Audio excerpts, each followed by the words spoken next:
विकास और अंजलि की शादी 4 साल पहले हुई थी। विकास एक बेहद साधारण परिवार से था, जो शहर के एक छोटे से प्राइवेट दफ्तर में क्लर्क की नौकरी करता था। तनख्वाह इतनी कम थी कि महीने के आखिरी दिनों में नमक रोटी पर गुजारा करना पड़ता था।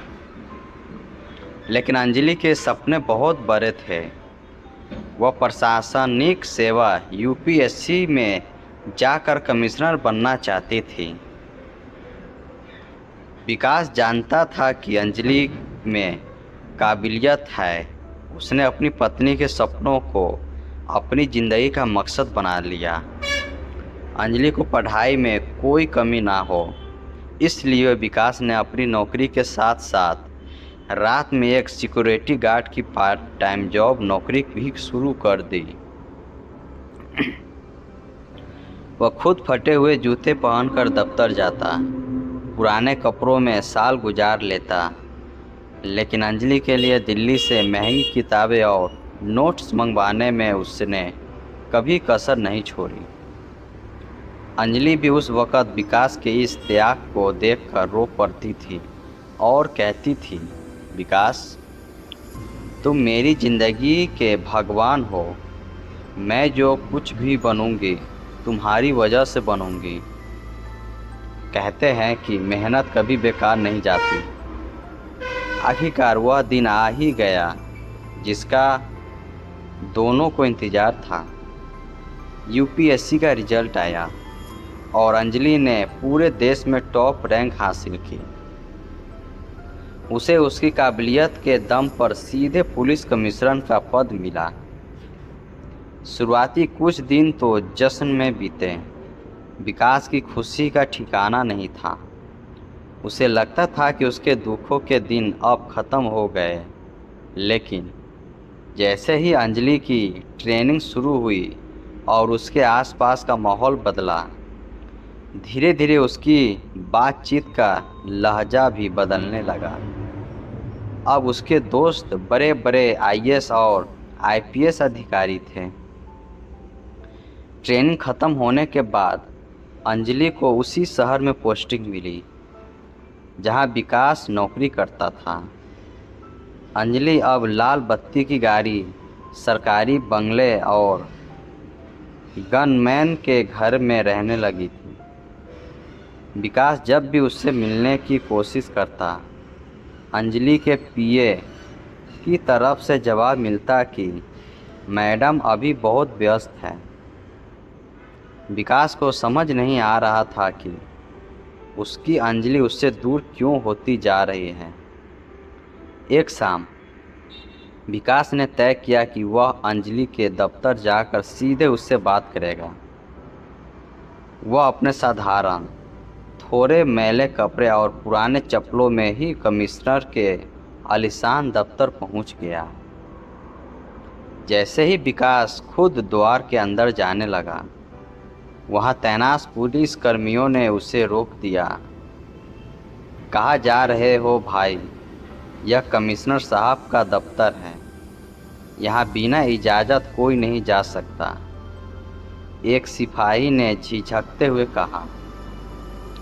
विकास ने नम्रता से कहा, सर, मैं कमिश्नर साहब यानी अंजलि का पति हूँ, मुझे उससे मिलना है। सिपाही हैरान रह गए। उन्होंने अंदर जाकर अंजलि को सूचना दी, मैडम, बाहर एक बहुत ही साधारण सा आदमी खड़ा है, खुद को अपना पति बता रहा है। अंजलि उस समय शहर के कुछ बड़े उद्योगियों को और मीडिया कर्मियों के साथ एक ज़रूरी मीटिंग में बैठी थी।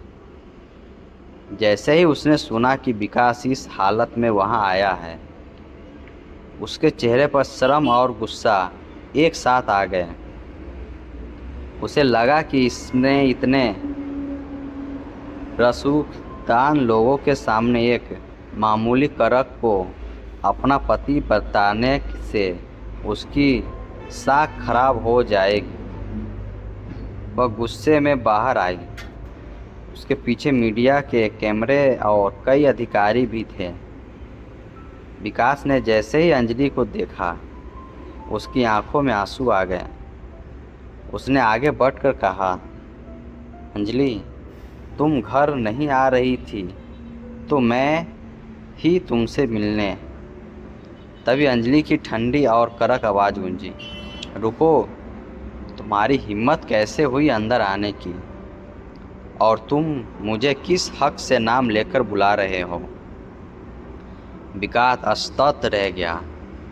उसने हल्कलाते हुए कहा, अंजलि, मैं विकास, तुम्हारा पति। अंजलि ने उपेक्षा से हंसते हुए मीडिया और वहाँ खड़े लोगों की तरफ देखा और कहा, यह आदमी पागल है। मैं इस देश की प्रशासनिक सेवा की अधिकारी हूँ। मेरा इस मामूली और गरीब इंसान से कोई लेना देना नहीं है। यह सुरक्षा में चूक है। गार्ड्स, इसे यहाँ से हटाओ और दोबारा यह मेरे दफ्तर के आसपास ना दिखे। सुरक्षा कर्मियों ने विकास का हाथ पकड़ा और उसे धक्के देकर गेट से बाहर कर दिया। विकास सड़क पर गिर पड़ा। उसके घुटनों से खून बहने लगा, लेकिन उस डर से ज़्यादा उसका दिल झिक भिन्न हो चुका था। उसकी आंखों के सामने अंजलि के कहे वो शब्द घूम रहे थे, तुम मेरी जिंदगी के भगवान हो। आज उसी भगवान को उसने भरे बाजार में भिखारी साबित कर दिया था। विकास उस दिन रोया नहीं। उसने अपने आंसू पोंछे, अपनी फटी हुई चप्पल उठाई और सीधे अपने घर आ गया। उसने अंजलि की सारी तस्वीरें दीवार से हटा दी। उसने समझ लिया कि वर्दी के घमंड ने उससे अंजलि को मार डाला है, जिससे उससे प्यार किया था। विकास ने नौकरी नहीं छोड़ी, बल्कि उसने खुद को बदलने का फैसला किया। उसने ठान लिया कि वह अपनी पहचान इतनी बड़ी बनाएगा कि अंजलि को अपनी गलती का एहसास हो। उसने अपनी क्लर्क की नौकरी के साथ साथ स्टेट सर्विस PCS की तैयारियां शुरू कर दी।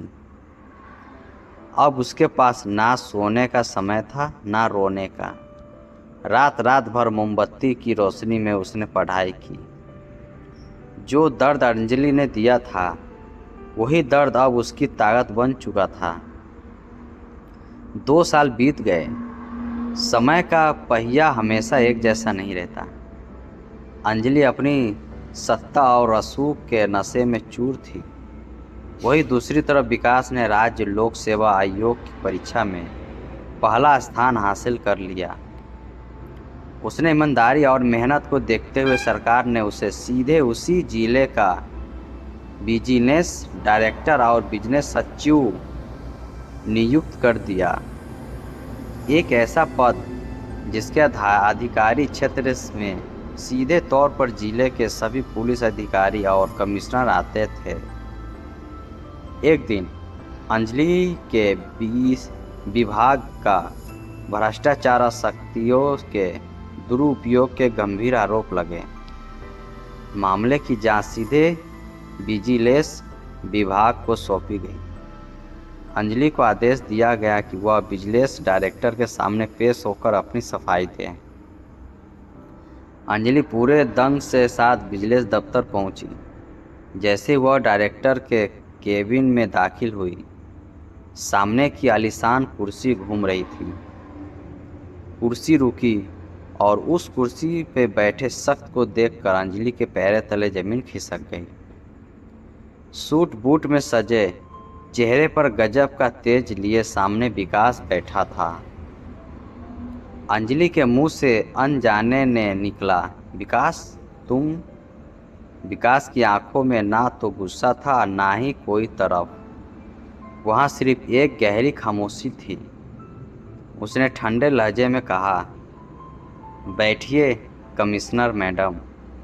दफ्तर में नाम लेकर बुलाया ना प्रोटोकॉल के खिलाफ है। और हाँ, मैं इस जिले का विजिलेंस डायरेक्टर हूँ। आपका विकास 2 साल पहले इसी शहर की सड़क पर दम तोड़ चुका है।